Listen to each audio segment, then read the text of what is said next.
Assalamu alaikum, dear students. That's the last part of our anchor text of lesson 6 about the endangered animals. What can people do? In the last two pages, page 172 and 173, we're going to find an answer to this question. We knew that the human actions are the main threat to the survival of wild animals, whether endangered or not, as you can see in the photo and the caption. So, illegal hunting, destroying the habitats of the animals and making them also lose their food sources caused them to be endangered. So, in order to help these animals, we must stop these actions. So, read please these two pages and try to find the answer to this question. What can people do?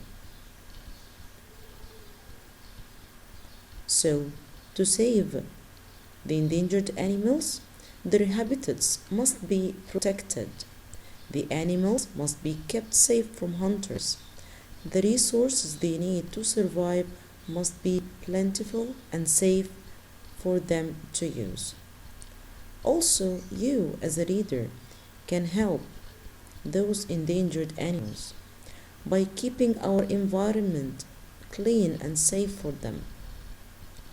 Lastly, you can help them by learning more about them and sharing the information that you got with others, by encouraging other people to get involved to help protect animals. And in this way, you can become someone who speaks up for them, as the author says in the last line, because these animals cannot speak up for themselves.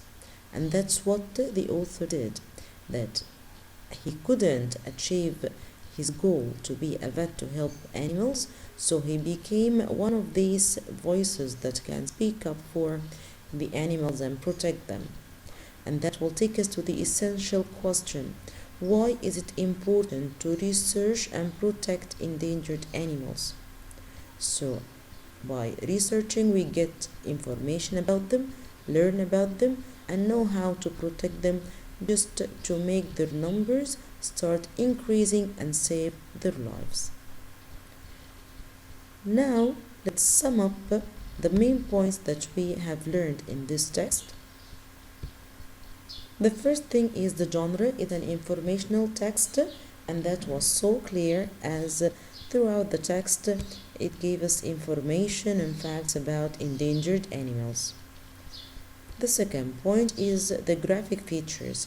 The author used a lot of graphic features such as maps and photos to help us visualize the information and understand the text. Also, he used some text features such as heading, subheadings, and captions. Subheadings, of course, give us an idea about the following section, and the captions either give us information about the photo, and sometimes they give us information that is not written in the text, and here we call it extra information. So both the graphic and text features help the reader to understand the text more.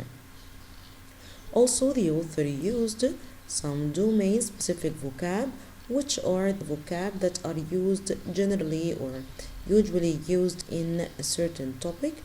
So in this informational topic about animals, the author used some vocab like endangered, extinct, population, habitat, reserve, and herd, which are suitable to an informational text about animals. The last thing is the skill that we've learned here, which is the cause and effect relationship. So, for example, losing habitat and food sources, that's a cause, that's a reason, and its result or its effect is that some animals became endangered. That's it, and thank you for listening.